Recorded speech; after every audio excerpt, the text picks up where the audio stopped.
आप सभी को बहुत बहुत नमस्कार। बड़ा ही दुखद विषय है कि 24 घंटे के अंदर हिंदू धर्म के ऊपर 3 बार प्रहार होता है कांग्रेस पार्टी के द्वारा। सलमान खुर्शीद, अलवी साहब और अब स्वयं उनके सबसे बड़े नेता राहुल गांधी द्वारा।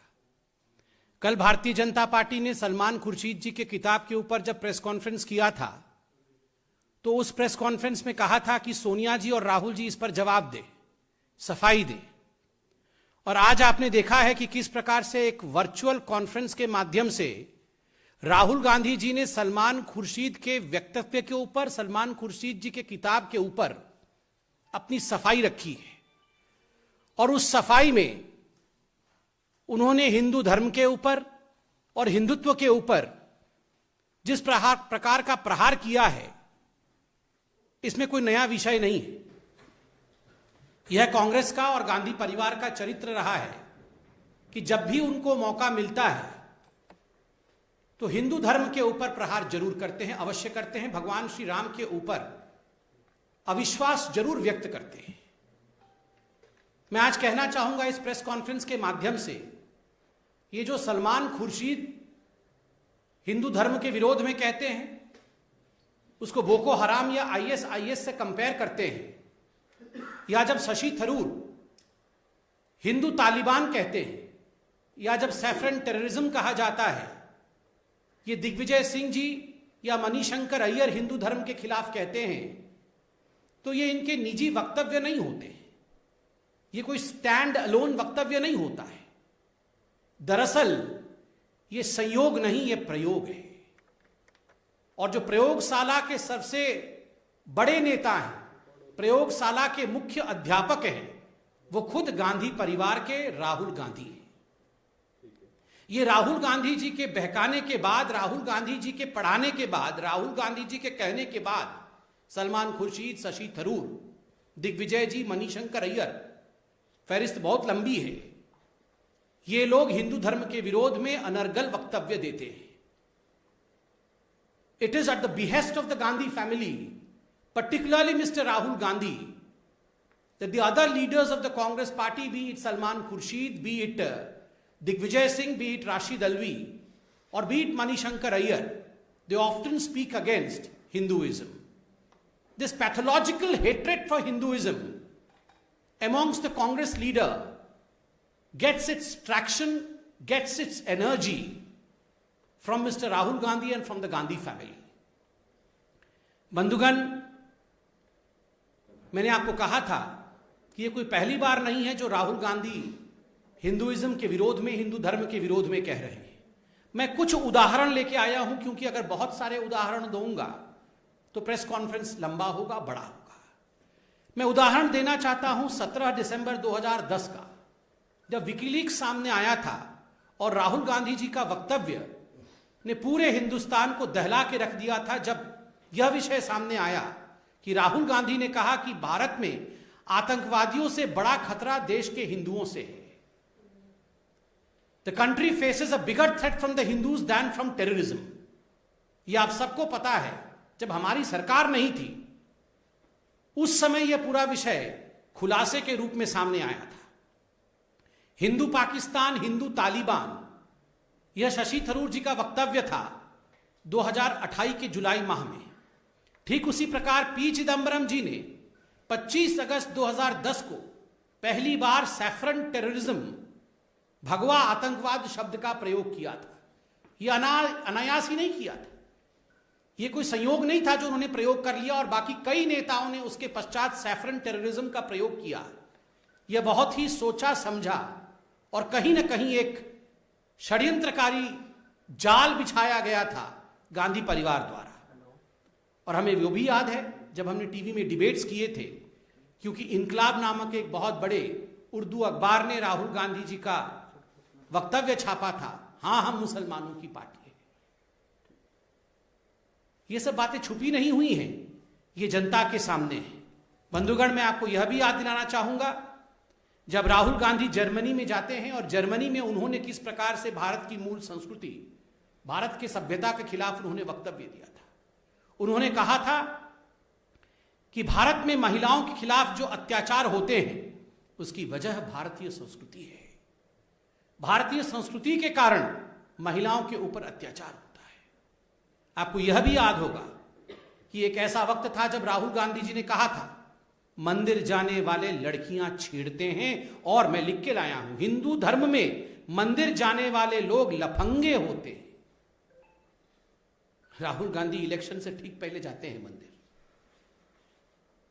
वो वोट मांगने चाहते हैं, वो वोट की राजनीति करने चाहते हैं, और यहां वो कह रहे थे मंदिर जाने वाले लफंगे होते हैं और लड़कियां छेड़ते हैं। दुख के साथ आपको यह भी याद होगा, यह वही पॉलिटिकल पार्टी है जो आज नफरत की बात कर रही है, विचारधारा की बात कर रही है। ये वही पॉलिटिकल पार्टी है 2019 के चुनाव से पहले भगवान श्री राम के मंदिर पर सुप्रीम कोर्ट में सुनवाई न हो उसके लिए भरसर प्रयोग किया था, उसके लिए भरसर प्रयास किया था। उनके पार्टी की तरफ से यह भी कहा गया था, जो उनके पार्टी के दिग्गज नेता हैं उनके तरफ से भरे अदालत में यह कहा गया था कि मिलॉर्ड, ये जो सुनवाई भगवान श्री राम के मंदिर के लिए हो रही है, इस सुनवाई को टाल दिया जाए। 19 के चुनावों के पश्चात ये सुनवाई भगवान राम के अस्तित्व को लेकर किस प्रकार से सोनिया गांधी जी के पार्टी ने एक एफिडेविट दिया था जिसमें भगवान राम को काल्पनिक बताया गया था, यह भी हमसे अछूता नहीं है, यह भी हम जानते हैं। आज बड़े दुख के साथ मुझे कहना पड़ रहा है कि आपने कहा कि आपने उपनिषद पढ़े, राहुल गांधी जी ने उपनिषद पढ़े। राहुल जी, इस प्रेस कॉन्फ्रेंस के बाद छंदोग्य उपनिषद ऐसा नाम तक उच्चारित करके दिखा दीजिएगा। उपनिषद पढ़ा है आपने? हिंदुस्तान का कॉन्स्टिट्यूशन पढ़ लिया हो तो वही काफी है। हिंदुस्तान के कॉन्स्टिट्यूशन में, संविधान में यह प्रयोजन ही नहीं है कि हम वैमनस्यता फैलाएं। आपने आज जिस प्रकार से हिंदू धर्म और हिंदुइज्म के खिलाफ बोला है, this is against the basic tenants of Indian constitution. आपने ना ही भारत का संविधान पढ़ा है और उपनिषद तो बहुत दूर की बात है। आप केवल उपनिषद के नामों को उच्चारित करिए, यही हमारे लिए बहुत होगा। मुझे याद आता है हमारे अटल बिहारी वाजपेयी जी की वो कविता।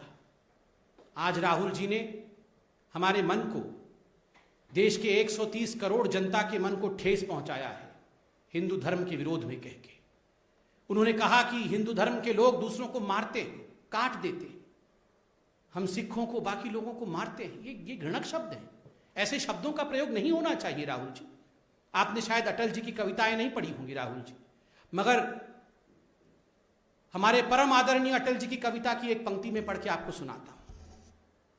होकर स्वतंत्र मैंने कब चाहा है, होकर स्वतंत्र मैंने कब चाहा है, कर लूं सबको गुलाम, मैंने तो सदा सिखाया है करना अपने मन को गुलाम। गोपाल राम के नामों पर कब मैंने अत्याचार किया, गोपाल राम की नामों पर कब मैंने अत्याचार किया, कब दुनिया को हिंदू करने घर घर में नरसंहार किया। कोई बतलाए काबुल में जाकर कितनी मस्जिदें तोड़ी, भूभाग नहीं शत शत मानव के हृदय को जीतने का निश्चय। हिंदू तनवन हिंदू जीवन, रग रग हिंदू मेरा परिचय, रग रग हिंदू मेरा परिचय। सबका साथ, सबका विकास, सबका विश्वास, सबका प्रयास, यही है हिंदुइज्म, यही है सनातन धर्म, यही है हिंदू धर्म। सबको अपने आहोश में ले लेना, सबसे गले लग जाना, सबको लेकर चलना, यही हमारा विराट धर्म है। इसको मारने वाला, बनने वाला, इस प्रकार के शब्दों से अलंकृत करना उचित नहीं है राहुल जी। और राहुल जी, आपने आज अपने भाषण में नफरत वर्सेस प्यार की विचारधारा के विषय में बात कहा कि हम तो नफरत करने वाले लोग हैं और आप प्यार करने वाले लोग हैं। राहुल जी, आपसे एक निवेदन है, अब आपकी वर्चुअल रैली समाप्त हो गई होगी, जरा दो टूक प्यार भरी बातें G23 वालों से कर ली। बहुत टमाटर से मारा आपने कपिल सिब्बल जी को, थोड़ा सा बुला करके प्यार से चाय पिला दी। अभी हमने टेलीविजन चैनलों के माध्यम से देखा है, सचिन पायलट और गहलोत जी के बीच में सब कुछ ठीक नहीं है। उन दोनों को बैठाकर भी जरा प्यार की भाषा का प्रयोग करवाएं। वहां छत्तीसगढ़ में भी भूपेंद्र बघेल और सिंहदेव जी के बीच में सब कुछ ठीक नहीं चल रहा है, वहां भी प्यार फैलाएं।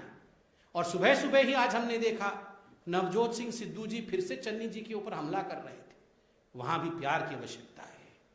मुझे लगता है राहुल जी, हिंदू धर्म पे हमला छोड़ करके आप अपने पार्टी के अंदर प्यार फैलाने की कोशिश करें। जहां तक हिंदू धर्म के खिलाफ बयानबाजी करने का जो ये सिलसिला कांग्रेस पार्टी में है, हमें पता है आपका पूरा परिवार, ये गांधी परिवार, हिंदू धर्म को चाहता नहीं। You have a pathological hatred against Hinduism. पर ईश्वर के लिए, राम के लिए कम से कम उसे प्रदर्शित तो ना करें, कम से कम घृणा फैलाए तो नहीं। और अंत में मैं सिर्फ इतना ही कहूंगा, ये रोज रोज जो आप राहुल जी सावरकर जी के खिलाफ जहर उगल रहे हैं, गांधी वर्सेस सावरकर करने की कोशिश कर रहे हैं, महान विभूतियों को विभक्त मत करिए, उन्हें भिन्न भिन्न करके मत देखिए। इन महान विभूतियों ने हमारे देश को स्वतंत्रता दिलाई। सावरकर ने गांधी के लिए अच्छा कहा, गांधी ने सावरकर के लिए अच्छा कहा, और ये सारी चीजें पुस्तकों में लिखी हुई हैं, आप पढ़ सकते हैं।